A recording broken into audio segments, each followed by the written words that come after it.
Interestingly,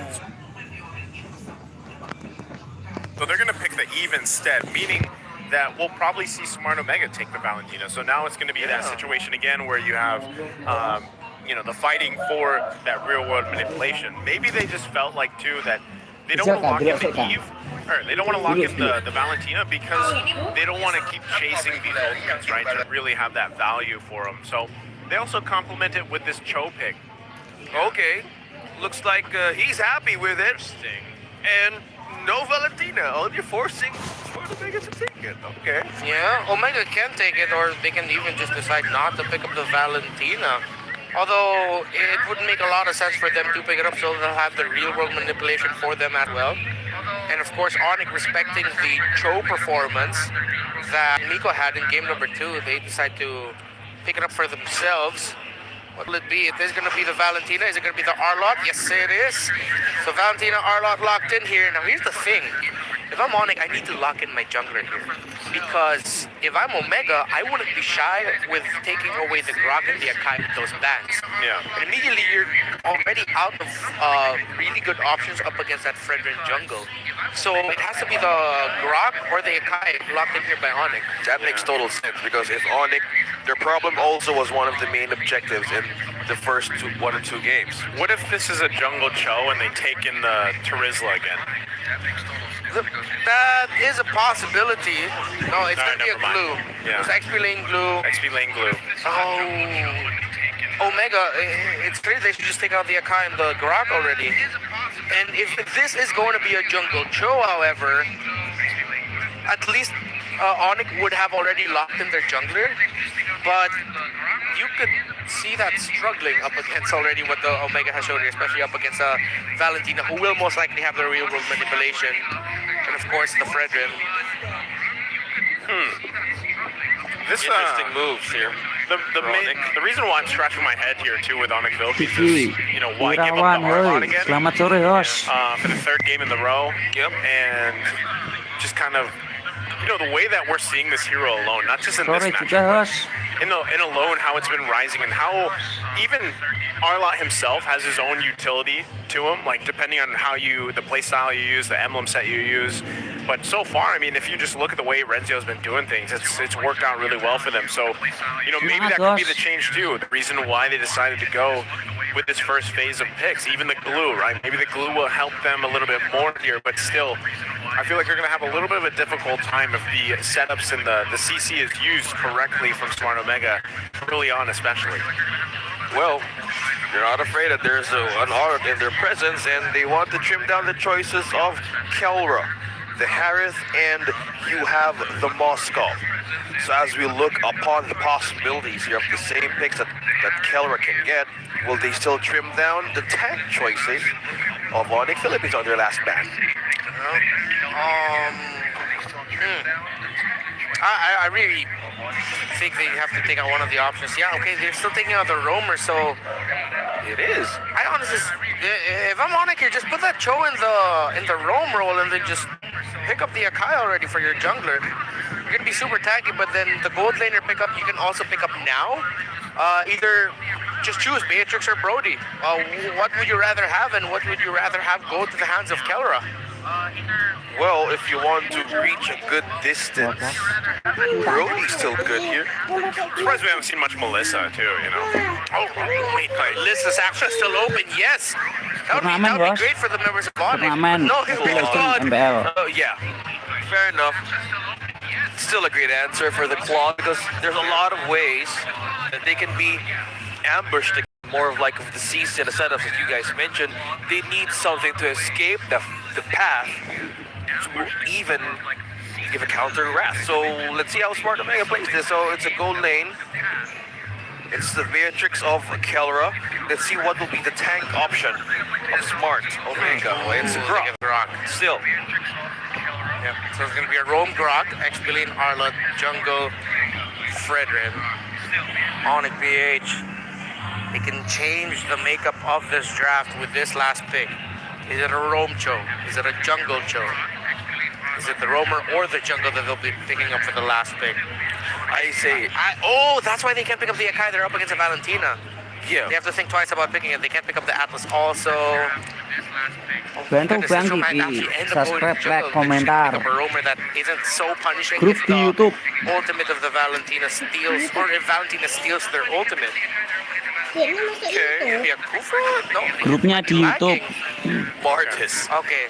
Frolic. Yeah, we've seen it. We've seen him use this. So with Sensui, Bikin apa going back to the drawing board on how they wanted to win this game. So I believe this Martis for the knockup. You have a good amount of CC with the From early game to late game, it's all covered. Honestly, with this one, it just comes down to one who gets that momentum started quicker than the other, and because you have to consider the fact too, you're going to have, for the most part, 2 real-world manipulations to work against, Bantu right? like, subscribe. And whatever team Gang works Gigi. against those, especially when it comes to the objectives, is going to come out with the advantage from that. So that's crucial because, you look at both these drafts and we get the last look here, they're very well balanced for both sides. Yeah. And I feel like we're just going to revisit the story of game number 1 yet again. It's going to be up to the roamers and mid laners, Bilang their spesifikan. individual plays, how they play together as a pairing to set the tempo for their respective teams. Which ultimates are the Valentina going to be getting? How well can Stone time his ultimate and use of the real world manipulation? If that will be the ultimate that he'll take. Same question for Super Fritz. It's like a version 2 of game number 1 in terms of storytelling and what to watch out for here and who to watch out for. I love it. Let the story unfold. Smart Omega and Onyx Philippines. Who's going to climb back up? The points matters now as it gets close. So the window of the playoffs. Let's see how they manage to pull this through a second version in game number 1. Nets and Kelra. I say they needed a good amount of way of pressuring the Filipino Savage back in the gold lane. Yeah, they're gonna have to. I mean, that's exactly why you kind of see Momsi, Kakadu parking himself terima kasih, there akhirnya. to see that eventually he might be able to put pressure on Kelra. We've kind of seen that even from the previous game, right, where both gold laners, they have a rather good start, and then their transition from mid to late game, they're carrying their games, right? They're carrying their teams. So that's why Red Mark mentioned, a lot of this does rely on these the roam in the jungles even. And now the focus on Ryota here. Sensui's going to make his way. Can he get there in time? Still looking. Ryota finally going to fall here. Rising in the first blood. The Decimate comes out. Renzio falls, and now it's a 1 versus 1. Ryzen's going to scoot on out of there. All this before that first turtle of the game comes up. Stone also has to force to use the flicker. Okay, so just an XP laner trade. In terms of crossing onto the middle Jangan lane, lupa what we're like-nya. going to be looking for here is the Momsi. rotation of teams in the 5th and 6th minute. If anyone's going to be giving up a turtle, just so that they can get a gold advantage, where are they going to rotate? Are they going to commit the full 4v4, maybe even full 5v5 for the turtle around 5th and 6th minute? Those are going to be the timers to watch out for here for both teams. Now let's see how the trade goes for Barangay and Onyx Philippines. Oh, they're pushing out 1. Yeah, they're just doing zone out control here the best they can on Ryzen. They're gonna get knocked up though. Bad place to be in as Kekadu gonna fall. Turtle is secured here though. Now Renzio unleashing. Sensui trying to get out of dodge. They get the turtle, but they're running for the hills. Can't get away from the barrier. Sensui falls. Great timing on the barrier there to ensure that Omega would get the overall win in that scenario. They lose the turtle, but they knew they could and should punish and kill. But Ryzen might get punished here if he could get away. Oh, he's going deep. Kakadu and the rest of the team here, they're trying to help him out. Razor's Wrath though, gonna punish Kakadu, and Ryota falls too. Smart Omega punishing. What is this, man? How Ryzen managed to put it right in his face? That's just so scary. I just imagine how he managed to pull that through. Yep. Gotta respect that Frederick. That's why the Frederick's like the #1 pick all across the world right now. The damage you get to out there with the Appraiser's Wrath. Busted. And right now, Onyx, they've got to slow things down. It's not a massive lead for Omega, but they cannot afford to have that happen to them again. Oh, they force out the flicker out Super Prince. So the pokes here in distance on the side of Smart Omega. See, this is what I'm going to say it again. I'm scratching my head, right? You you give up the R-Lot in the hands of Valencia, who's been playing it phenomenally the past, now 3 games. The guy's 3-1, and still they're looking for another setup here. Not going to be able to get away from that. The 4-man pretty much ganking the river. They find Kakadu, who is also struggling here. But going back to the point, even Ryota, right? Ryota's not having a great game on this glue. So now it begs the question, on the Philippines, you're having a tough start here. How do you crawl back into this? So many questions. But can they even contest the second turtle is a big question right now for Onyx. If I'm Onyx, I wouldn't. I take it easy. I would get objectives elsewhere first, maybe try to push a turret. Once you get to confirm that there's a lot of members of Omega on one side, go somewhere else. Yeah. But they're gonna try to contest this. If they can get this though, they gotta get away. They cannot give up a counter punish kill here. They're doing it. They're gonna try. Ryzen does secure. Now Kakadu has to flicker out on the run here. Should be able to escape just fine. The objective ultimately go in the hands of Smart Omega. And Kelra, just pretty much in vacation mode, doing exactly what he wants to do here. Yeah, the switch up in the EXP lane. Yeah, and that was the timer that we were talking about earlier. Who will be positioned where and who will rotate where at around the 5th minute. Turtle, we got the answer. Kelra immediately switched lanes, is now topside. Got a good amount of damage on that turret, so that topside turret for Onyx PH is going to be in dire straits here. Onyx decided to commit a lot to try and get that turtle, but they couldn't get it. Omega, big wins all across the map so far here, 7-1. Their counter punish, their decision making again carrying on over. Their gold lead is just showing, and it's starting to climb by the minute. It's at this point, you're almost 6 minutes in. It's very difficult to really press any situation if you're on a Philippines. Even with the Cho on Kakadu, half the time if you even get in range and with his flicker being down, you're gonna get kind of deleted, off the map. Even if you get the kickoff and you don't have the follow-up you need right now, because even just looking at the items here, they're behind in the firepower department. Yeah, enchanted talismans here for both mid laners. They're committing on getting their skills popped off as quickly as possible. Gonna take a lot of time here for Nets on this Claude. 3 items is what we're looking at. Only has a DHS, already ability to spare for Kelra, so he might be packing the sniper a bit more, Renner. But it seems like he has Bennett in his hands right now. Just knowing that you have a lot of crowd control for your setters. The Terrify from the Valentina, the stun coming in from the Wild Charge, or the knockup coming in from the Wild Charge from Miko, that he can just immediately respond with Bennett's Rage right away. We're talking about angles on how Onyx Philippines could bounce back. I say Kakadu is having a really hard time to make good setup plays. Mika's doing a really good job in holding him through, in making those, and working those combo flickers. Just play just that wall, setting it right to his face. No contest on this turtle, but Smart Omega is still playing it and doing it simple. Take objective and go.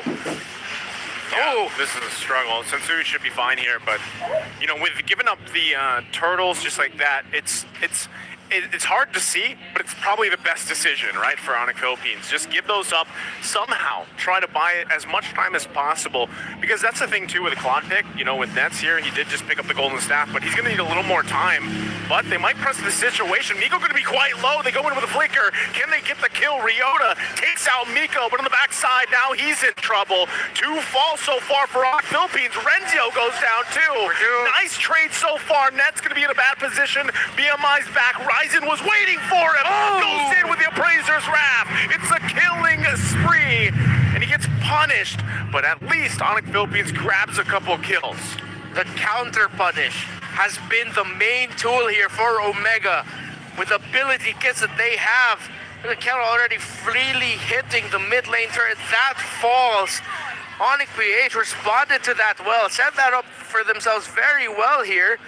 But Omega, time and time again, they're just always ready to counter. And I feel like this is also Onyx needing to understand that they need to play around the real-world manipulation of Stome a little bit more once Stome has it. If you know Stome has it, if you can't get that clear-cut win, you gotta get ready to get on out of there. Because if they're expending so much to take down 1 or 2 members of Omega, that Stome is still up, Kelra's still up, your key targets of damage dealers in the opposing team are still up. So Onyx need to be a little bit more cautious here. they just over and over again getting counter-punished. The targeting right now of Onyx isn't going so well for them. I hear you, Renmar. They need to be more careful on their next steps because the damage department, as we go back on how we look back on those items, is not yet enough. It's not yet even close to go up against Kelra, which could be a means of not risking everything right now and putting your eggs in one basket at this point in time. Onyx needs to take more of those moments to build it in the later stage of the game. No contest, no what so. You're just doing it right. Onyx Philippines, okay, they might have an answer, but it's not now. Oh my goodness, Onyx, if this is how this series is gonna end for them, it'll be a heartbreaker. Omega for sure will be happy with the learnings that they got in from all the games so far. This is them just playing again in peak performance. It's like we talked about how this could be a potential repeat of game number 1. So far, it's just a repeat of game number 2. Yeah. Omega doing everything they need to do to make sure Onyx don't meet their conditions or delay the winning conditions of Onyx for as long as possible. And with this Claude on the side of Onyx, yeah, it's delayed. Yeah, at this point, I don't see Onyx finding a way to come back until maybe around minute 15 to 17. Yeah. But that is if Onyx don't get like an absolutely crucial major pickoff here, which the chances so far are very low. We're just looking our way, so now Onyx to bounce back because on the lead of 6.1 in the side of Omega, their damage hurts like hell as of this moment, and if you want to add 5 minutes, you need to have great defense. Because for Onyx here, they can't even go out the base. They struggle to make a setup. And as how we put it, this is one way of just caging them and not being able to get those objectives. And we have a push right down bottom. Well, Kelra had his eyes set on where Kekadu was setting up, even giving him the sniper shot, gonna force him back. Because the play there was for Kekadu to come in from behind and hopefully kick Kelra, right? That's the plan, but not gonna happen. That was close. And Kelra sensed it. And they had an idea. They saw him, they knew he was there. So now Onyx, it's gonna be defend for as long as they can. And it's up to all the members of Omega to just not be overconfident. They still have to respect the pick-off capability of Onyx, the punish capability if they overextend too much. Now, but Onyx though, yeah, it's gonna be quite some time until we see them fight back. Well, Nope. they're forcing them out of the base with 42 seconds for the main objective to go. I say their defense could buy them more time. But with the lineup right now, yes, they need to respect this fact. But if they're over the map right now, they could be pick off. Okay, they go in with the Way of the Dragon, but they're gonna have to flicker out. They still might look to go for it, but Kelra just gonna send the bullets flying and send Onyx Philippines back here. So this is what we're saying, right? Nets is starting to get to the point. He's starting to have a little bit of that damage. He's got probably 3, almost 4 items completed here. So as long as Nets can do that, continue to farm up, and Super Prince doesn't go down, that is the best case scenario for them. Right now, what I would like to see is when they actually get confident enough in that point, they contest, maybe not this Lord, but maybe the next one, right? Yeah. Maybe the next one they can actually contest, because they should be able to defend relatively well against this one. Yeah, I like what Onyx are doing here. They decided to float bottom instead.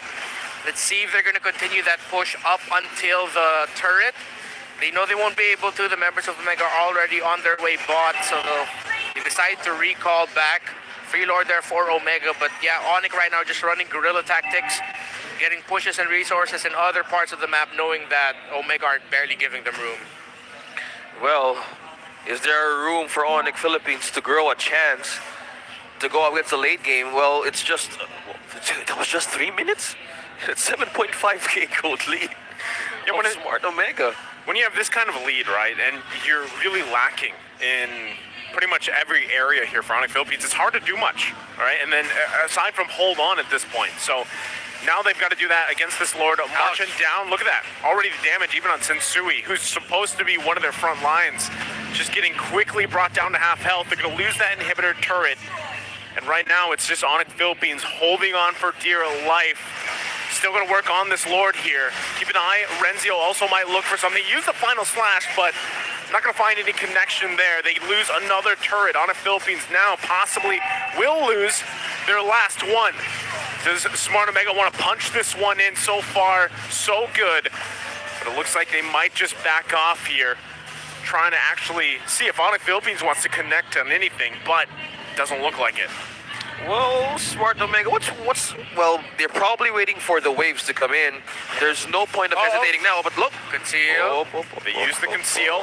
They're about 10K there- ahead now. Miko gonna go in with a wild charge and just look at that damage coming out. Kelra unleashing. There's the final slash coming out from Renzio. 2 fall. Onyx Philippines still holding on here.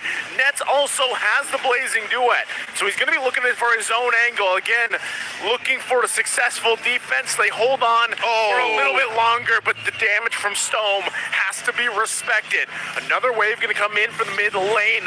Can they hold on for a little bit longer? He has to go back here. Stome extending a little bit. Sensui trying to buy some time. Can't find it though. Another falls. That's gonna be it. Smart Omega in a dominant fashion. Another almost 15-minute game takes the series 2-1. A tremendous showing for Barangay Omega.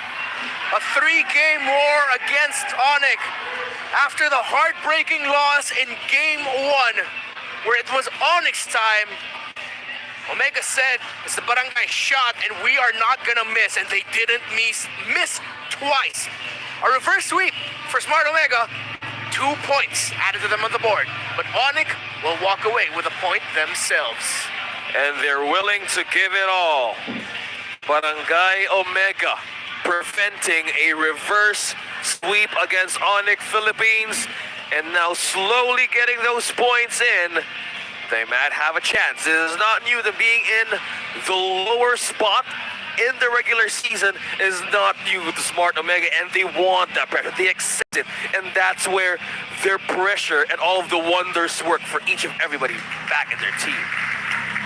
Man, you know, it's crazy because when you think about it, you know, we're talking about second half of the season and everything, but for teams like Smart Omega and, you know, their fans of the Barangay out there, it's like, well, that's enough time. You know, we'll get things together and we'll get these points that we need, and it's similar. It's familiar territory that they're used to. So Yeah. with this, you know, grabbing those 2 points, it's a great start for their second half of the season. Yeah, and honestly, if you're for the fans here of Omega, but not only Omega but also Onyx, these two teams really showed a lot of great individual skill, a lot of great signs for their fans that they are still in the contention of making it to the playoffs slot. They're not gonna let their fans down. Again, that Game 1 is incredibly memorable for I think all of us who got to see that. The great individual skill shown, the micro decision making. Although as the series went on, Omega just kicked it into another gear. It's like they didn't want that heartbreak again. They're going to turn it around for their fans. The promise that they made at the start earlier during the interviews, of course. So for Omega and Onyx fans out there, you look at this series with a lot of pride and a lot of hope. I feel like these two teams, all the players showed a lot of hope for their fan bases here. Well, looking back on how they managed to pull through in all of the challenges, I say Barangay Omega is up and ready to go back up. And now with all of this, all of the unorthodox things that we cannot explain, this is just them being in their own form, in their own way. Miko just showing way of greater confidence in Chakmamba's shoes, and that was the story goes in this game. How would you feel something that's so big of a part of Smart Omega, and they managed to pull it through against Onyx Philippines? This out positioning that Miko made, but he looked a lot better this time. And the same can be said if you look at the first few weeks. It was him trying to get settled in too, and then so that just shows how much they learned from not only today, like the series of today, but from the previous weeks, how they've adjusted. And even in the case of across the board, man, Renzio, like I said, I don't know how he got his hands on this Arlat 3 games in a row. The guy was making plays left and right half the time, and you know that's a surprise because I'm sure now teams will see this and be like, all right, don't give Renzio the Arlat. Let's either take him or we ban him out, right? So overall, I just gotta say it's nice to see them find form because a lot of people are wondering how is this going to work out for them, especially with big names like Chaknu. Not here, right? And that's what we were talking about earlier on. So now, and people have to, I'm sure by now, everybody understands, every role plays a part, but Rome, man, like Rome is one of those roles that's just kind of underappreciated for the mass majority. Heroes, yeah. But my God, does it change the course of a game here? And that's kind of what you see with this, with this team specifically. Yeah, and again, these are two teams who are far more similar than I'm sure they realize it that they're more similar than they think.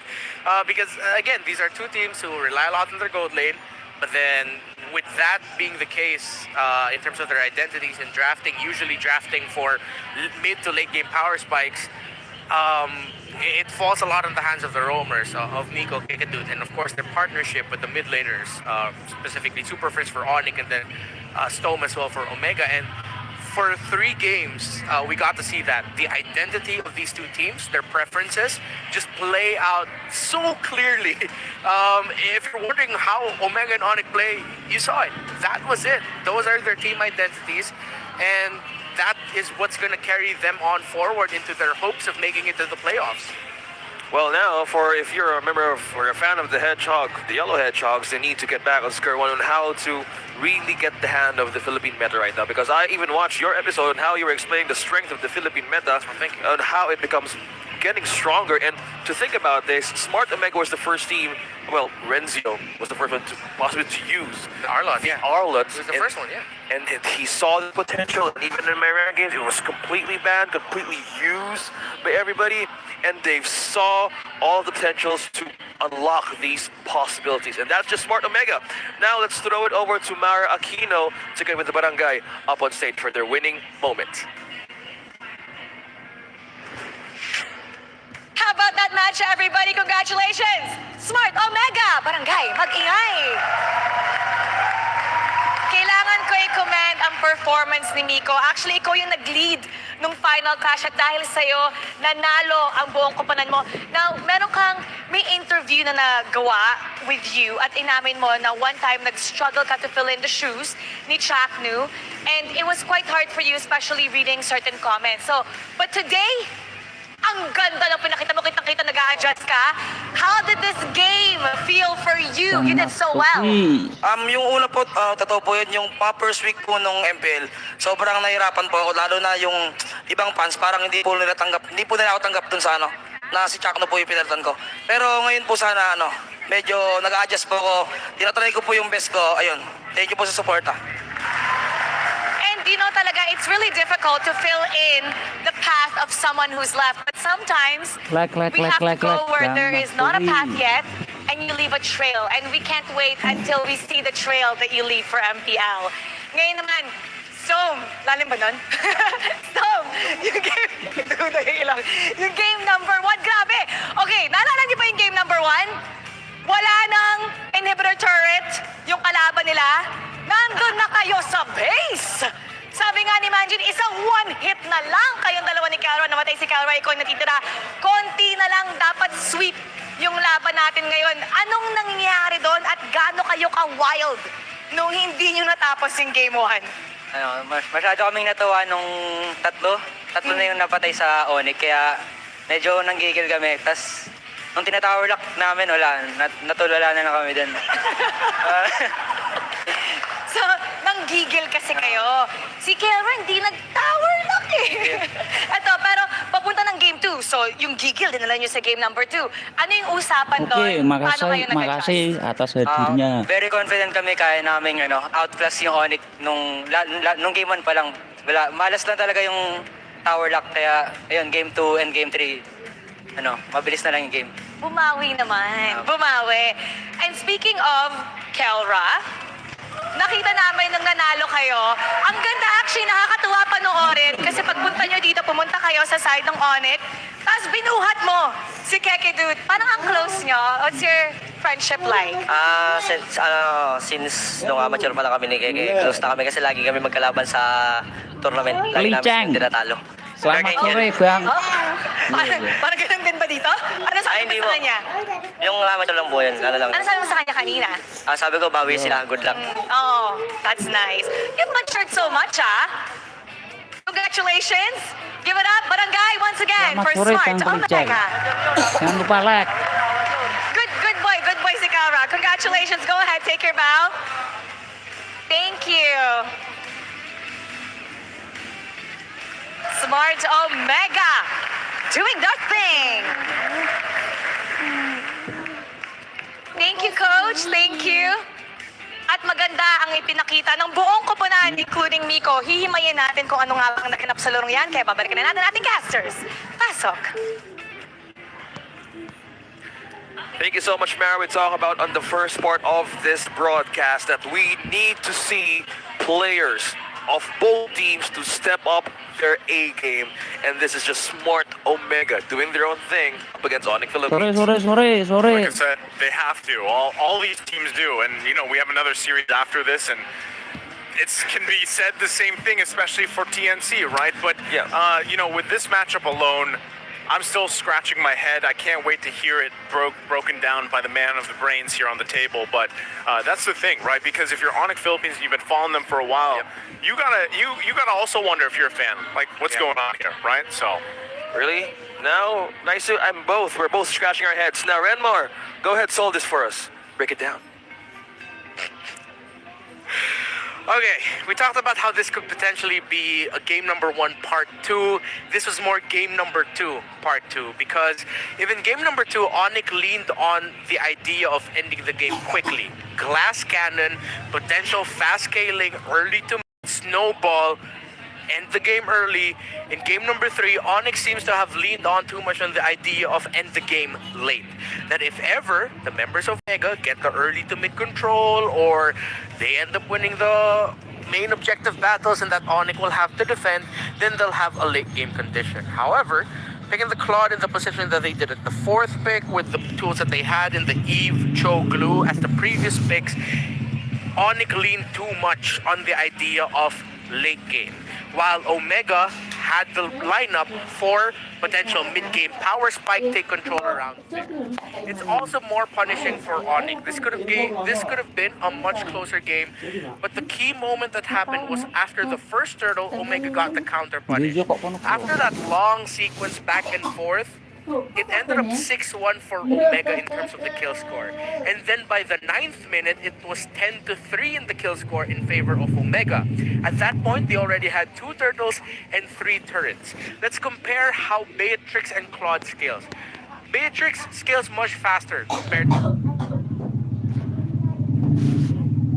drafters right now as a coach, but we also need to highlight on these players, right? The gold lane. I think Rebellion Zion has found a lot of success because they were able to the highlights. Whenever he gets the carry, look at it, even that 66.7% win rate here, Gun. So only 1 loss, right? Technically. Chính à. Pencet terus.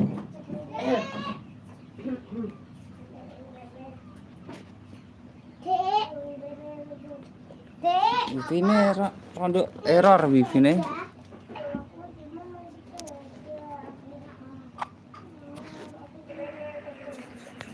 Wifi ini rada error wifi ini.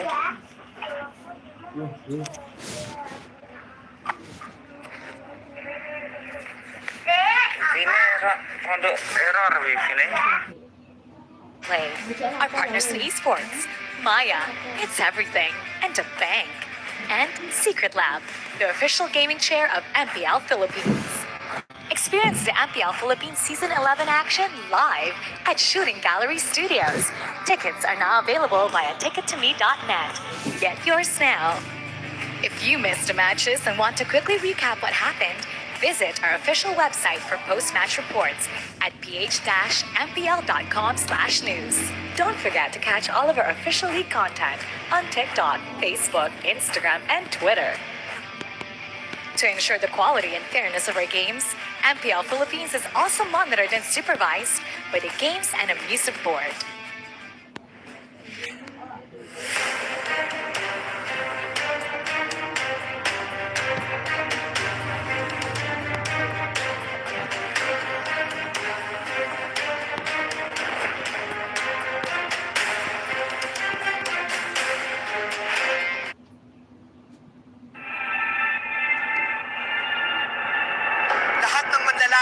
Lahat ng teams ngayon ay gustong isemento ang kanilang mga sarili sa kasaysayan ng Mobile Legends sa Pilipinas at talagang uhaw na uhaw para matawag na pinakamalakas sa buong mundo. Sa baluarte ng pinakamalalakas, panigurado, walang ibang daan kundi pataas.